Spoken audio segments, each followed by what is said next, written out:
Welcome to Frankly Speaking with Dr. Wade. This show was created for and inspired by the thousands of patients I've served. So it's time for me to speak up and speak out on their behalf. With a wide range of experts, we'll bring you weekly insights, diving deep into topics of controversy and bust through the sugar coating that keeps you and your family stuck in the mainstream.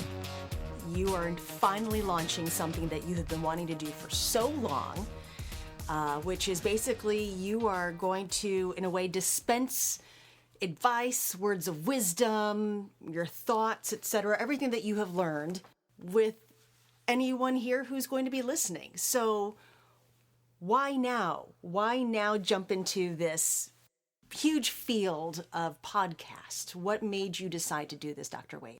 Well, the first thing is I've been quiet too long and withholding some things, and not by withholding, hiding, but in a way, yes. I mean, trying to protect others, trying to protect people around me, most of all myself. The fear part of putting it out there and knowing that you can, be criticized and whatnot. But I've had enough experience doing what I'm doing, and my heartfelt passion is to share a message with people that actually makes a difference, that we can have an impact with. So why now? And the noise of all the podcasts is that I have to express what's in my heart, because day to day as I care for patients, I get to see the struggles and feel the confusion and hear the confusion as to, I'm doing these things, why am I not experiencing health? I feel like I'm listening to my doctor, why am I not experiencing health?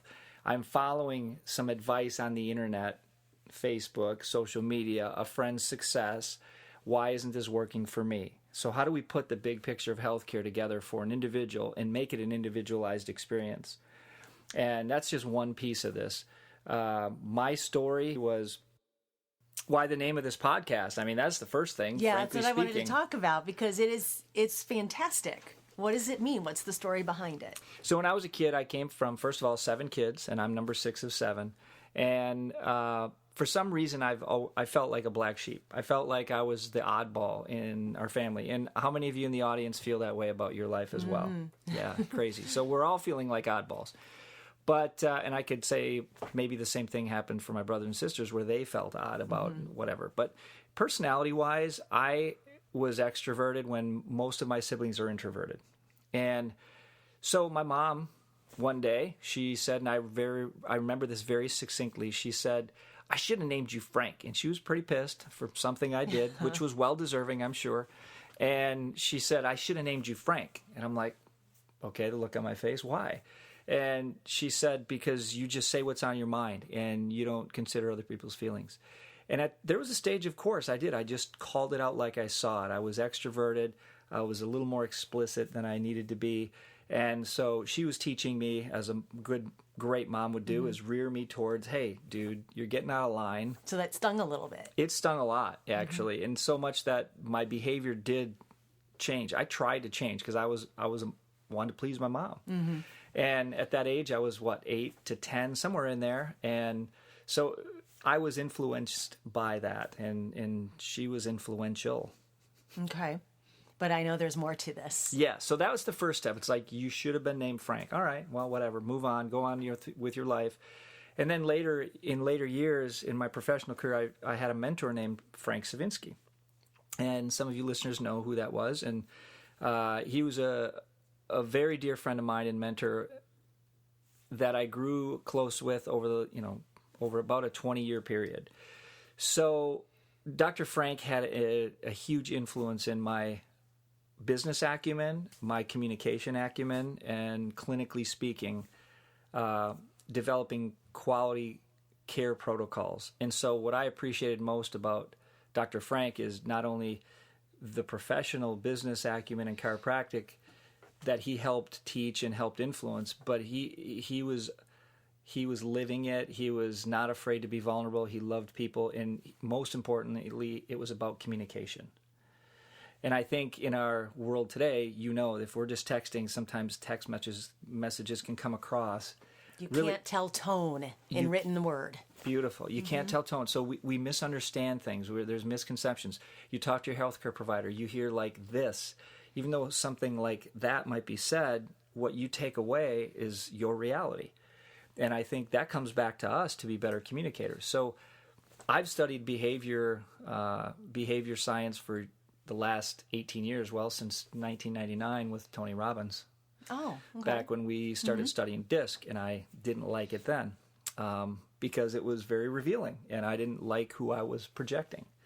So that was my one of the first steps of going, dude, I don't like how you're being perceived. And it was a wake-up call. And I resisted like many of us do, and denied like the river of denial. And I had an about face that I either could accept that and move forward and learn and grow with it, or I could resist it and make this journey even harder. That's where Dr. Frank had a big influence on me. So we lost him 4 years ago, suddenly. 4 years ago already? Yeah. Wow. And it changed my life because I've also lost both my parents, and I've lost a best friend when I was in college. We all have lost, so I'm not anything special there. It's just that I was bottling some of that up. And I was really angry by the time Frank left, because that was after both parents. And I literally kind of went in a hole. I just stopped posting. I stopped doing some creative work. I was angry at the whole process. My life vision kind of changed a bit. I was uncovering things.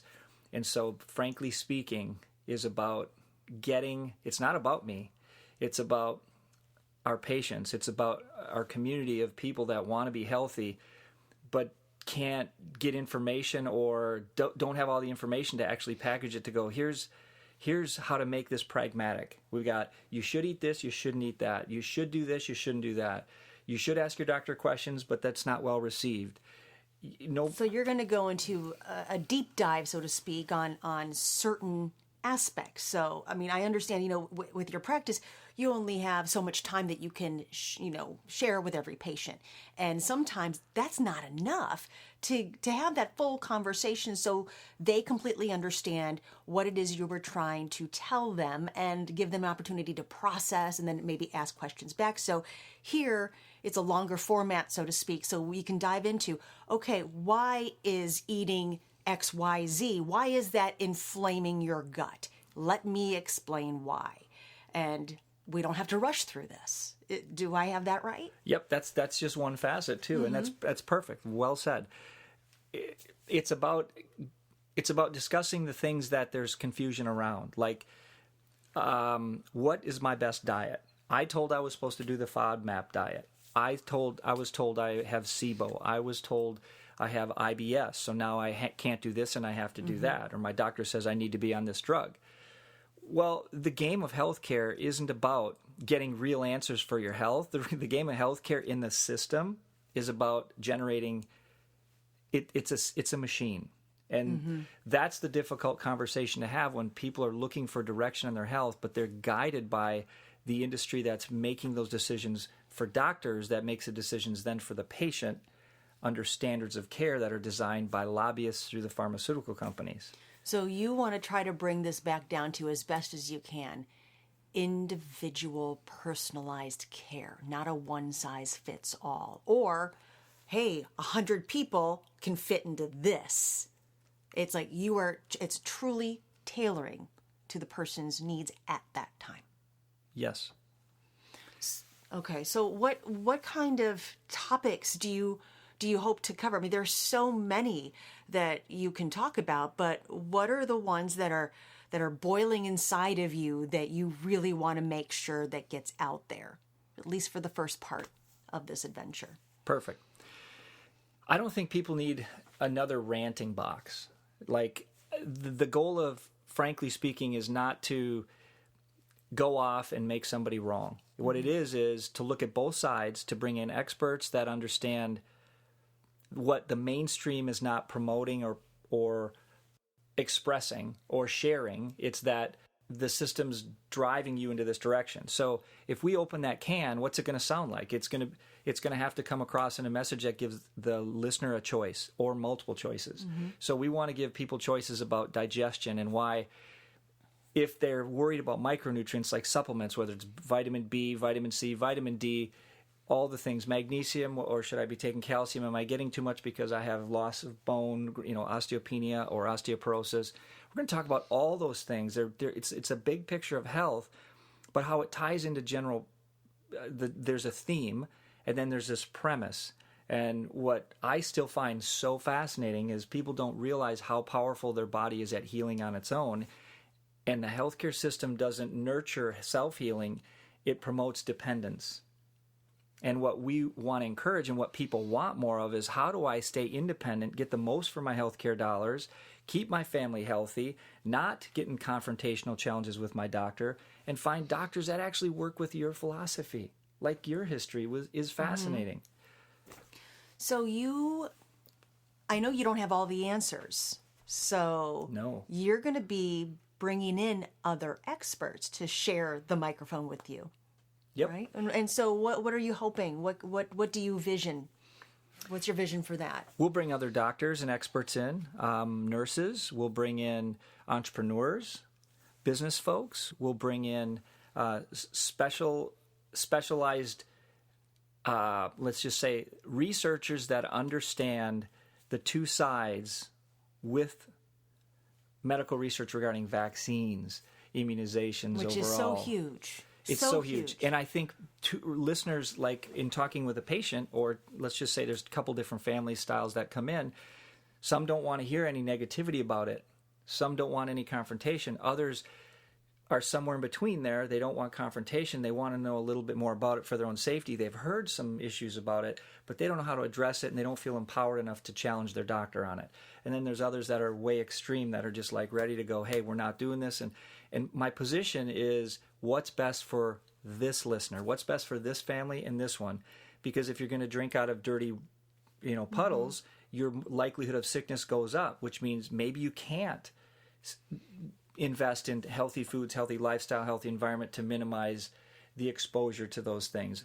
And yet, maybe you can. And so, empowered as a listener, then you can make those choices and go, look, I want to either slow my vaccine schedule down because it honors my child that has some risk, or, and then there's another conversation. We'll bring in what we know about understanding genetics to see who is at risk and why you're at risk if you can't methylate. And that's a genetic SNP. We'll talk with experts about that. I mean, we're literally going to delve into a broad-based topic regarding health. Anything that supports a consumer making decisions about their health care and what they're faced with and the challenges I see every day, like the doctor, I have a disc degeneration, and my doctor just gave me, we're talking about informed consent and what you should expect as a consumer with informed consent, what that actually means, what that means to me in my office, my role with my patient, and what it actually means with your medical doctor. And I see every day a contrast of what should happen and isn't happening, which is actually eliminating the patient's rights, because they'll come in and say, here's just a quick example. Hey, my doctor recommended a corticosteroid, a steroid shot into my disc because that's supposed to help. And I said, did they tell you about the side effects? Well, not really. What do you mean? And did they tell you it can dry out the joint and dry out the disc and lose the ability to absorb fluid back in there, which shrinks the disc and creates more of a long-term problem? No, they didn't. Well, why not? That is informed consent. I have to give informed consent with my patients. All of us, doctors, physicians, do when we're providing care. That's just one small thing which we'll bring in. And so that could be an attorney. And okay, so just to clarify for people who are listening, the intent is not to create sides. It's not them versus us or Western medicine versus Eastern medicine. This is just about I'm going to bring this back to me. I want somebody in the middle who can bring it all together, who can help me understand, okay, this is what they're saying. Here's what I'm saying. You take the plate that you just filled up at the buffet, so to speak, and go to your table and look at it. And then so you just become a well-informed consumer, patient, client, person. So then you can ask the right questions to whichever you want to talk to. Does that make sense? Is that what it is? I don't sense that you're trying to change minds. You're just trying to inform people of things that they might not be aware of. Right. I mean, some of these topics may not interest every listener, and at the same time, they're all pertinent to what we deal with every day. So people that can ask better questions, you're nailing it, by the way. It's about asking better questions and having the facts come through, and opinions. Of course there's going to be opinions. There's going to be a bias and opinion to drug lists because that's how I see the world. I wasn't designed to be a medical doctor drug pusher. Mm-hmm. I can't even think that way. I think, holy cow, this body's got everything it needs: natural painkillers, endorphins, and kephalons. It's got all the inflammatory things it needs to heal a wound. It's got everything to shut that inflammatory process off. It takes a Big Mac or a burger and makes new toenail cells, liver cells, digestion. I mean, it's amazing what this thing can do, and yet we want to disempower people with it. So there'll be bias, but more importantly, it's going to be a well-rounded approach. I mean, to me, that's what I offer. My patients give me feedback that I give pragmatic advice. My wife, completely opposite. I don't get that, but you know what? It's maybe that I need anyway. So we'll talk about the psychology behind it. We've got some expert. I mean, I am looking so forward to learning more through this than I am just like data dumping. I mean, this is about how is this relevant today. So I'll bring real life patient stories with, of course, different names. If anyone wants to, in terms of interviews, they can release HIPAA compliance and share their story. But that's not my agenda. My agenda is to have people that know about when these questions come up. What should I do about, they're sitting on the fence. We talked about straddling a picket fence. Ouch, that hurts. I got to dabble in the alternative side, but I got to be, I got to listen to my medical doctor, and his views are here. And so now I'm stuck because I'm the patient. I don't know what to do. I'm like analysis paralysis because I just want all of us to get along. Right. But it's not about just getting along. It's about talking about this from a perspective that is just clean, open, and looks at factually how to, and then ultimately giving some solutions. Like, you can go this route, this route, this route. Here's more information. Lead them there. Open things up so they can make better decisions. What are the top 3, I'm going to call them hot topics, that you have come across in your office that patients have been asking a lot about? Food sensitivities, inflammation, and chronic pain. Chronic pain can come in the form of shoulder, hip, knee, low back, neck pain. It can come in the fact that chronic depression is chronic pain, right? I mean, there's reasons nutritionally for chronic depression. It's predictable with certain indicators in the body when we run physical testing. So there's so many indicators in the body that will show us, but those 3 things are key, and they manifest through basically a funnel of things that happen. I mean, when we're consuming foodstuffs, not real food, and to the listener, that's refined carbohydrates, that's processed foods, that's man tinkering with food so much that we've put all these things in it that aren't really food to enhance or hide or mutate. And so the body has to do something with that. And that leaves a trail. And inflammation is rampant. So literally we eat inflammation, things that create inflammation in the body, and we get this feedback with noise. And I mean, there's gut health information on there like crazy. And we talk about microbiome and how do you even affect your microbiome. I read this and they want to sell me that product, so I go take that and I'm fixing my gut microbiome. Well, there's a number of things you need to do to rebalance a microbiome in your body, and it's not just in your colon. We have microbiome throughout the whole body. I mean, there's one we literally have more DNA from our microbiome than we do of our own cells. We're more bugs than not. We're more bugs than in this tissue than we are ourselves. That's really interesting. Symbiotically working together, host and we are literally just amazing in terms of that gut microbiome gets thrown off, and then the whole biome is off, and the body is going to manifest symptoms. It's just when we treat the condition. Again, that's what this is about, is educating people about the difference with the holistic health philosophy, and then where that stems out and how people can achieve health, but you're going to have to do something different. You cannot go through the mainstream and expect to have health because it's not geared towards health. It's geared towards being in the system. I know how busy a life that you have. And I also know the passion that you have for what you do. You know, at this time where you have built up your practice, you are a very successful chiropractor. Why? Let me explain that further. Why you could just go along with your practice Monday through Friday and go to your seminars and go to the Capitol to lobby for change, etc. Why do this extension? Because you could just be like, you know what? I've done my part. I'm continuing to do my part. This is a commitment. Yeah, and I'm actually scared shitless. Okay, good. Moreover, that it's so uncomfortable to do this, I don't need... There's a time when I did. I needed recognition. I needed to exploit myself, like be accepted more, be appreciated, some notoriety. I think on many levels we seek that. So some want to just always be low key and hide, but on some levels we do want acknowledgement.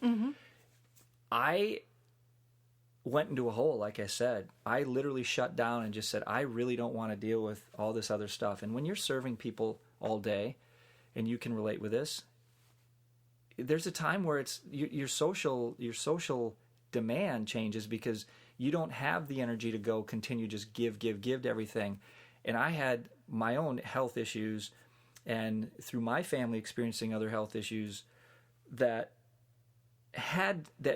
forced me to be in a position to listen, first wake up, listen, and then make choices.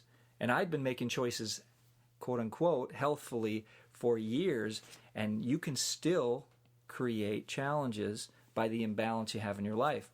So part of my imbalance is not speaking up and holding back.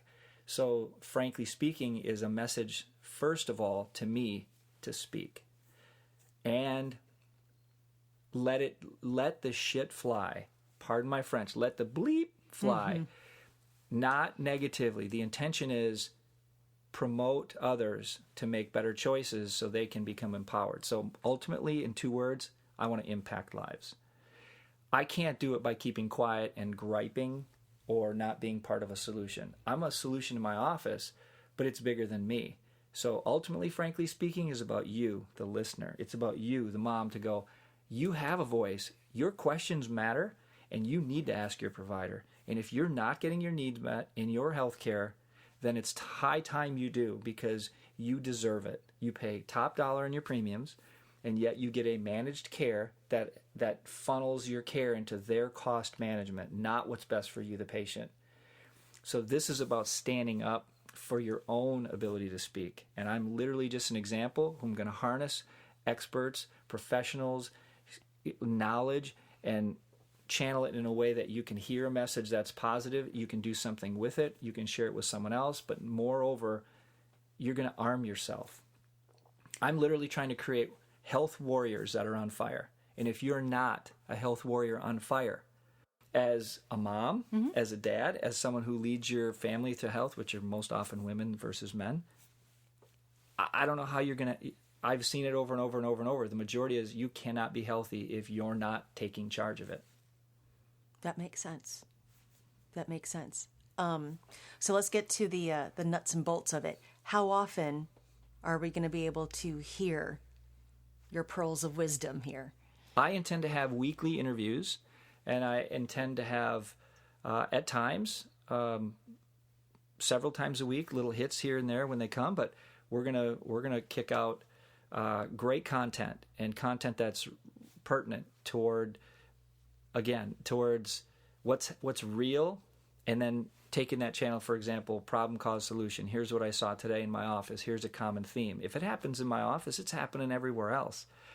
If it happens to me where I screw this up after all the work I've done on personal development, growth, psychology, mindset, human potential, and I'm still screwing this up, who isn't? So I'm a classic at, teaching what I need to learn. I think we all are in that position where we want to teach compassion. Well, it's because we need to be more compassionate with ourselves. Okay, so definitely once a week. Now, if listeners want to ask you questions after they listen to something, maybe they want clarification, or they want to bring their personal situation to you, like, well, hey, I'm dealing with this, and I heard you say that. What do you think? How can people get in touch with you? Because I know you're going to welcome this feedback and questions and open conversation. Yep. At the end of the podcast, there'll be some. It's our outro, and there'll be some information where people can get that. And any guest speakers we have and any information that we bring in, I mean, people are going to want that information. Like, where can I find this guy? Where can I find Dr. Jason Richardson, who talks about this, and who was this dynamic guy you had on there? He hit me right here. All that information is going to be in the show notes on iTunes, on Libsyn, and we're going to see that.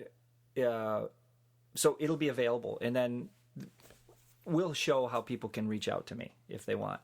What I'm really curious about, and thanks, by the way, for making that clarification, is I would count on weekly for sure. And in the beginning, there may be a little hit and miss till we figure out a good system. Because it's a work in progress. It's a work in progress. And frankly, it's a work in progress. Okay, is there anything that I didn't touch on that you want to share for this debut podcast? No, I'm just excited. I am inspired by many people around me right now who have influenced me to take this step. And I don't want to be trendy with like redundancy, because that I kept talking myself out of it. It's like there's no need for me to be on there when so-and-so's doing it and this guy's doing it and this is out there. But what we're really saying is I don't want to do it because it makes me uncomfortable. And the truth is, that's why I need to do it. Because if I just stayed in my practice, doing the same, I enjoy taking care of people, showing them. I mean, I get like literally juiced with new patients to go, oh my gosh, you're here, you're coming in with this, and I see you here. It is so possible. Here's our path.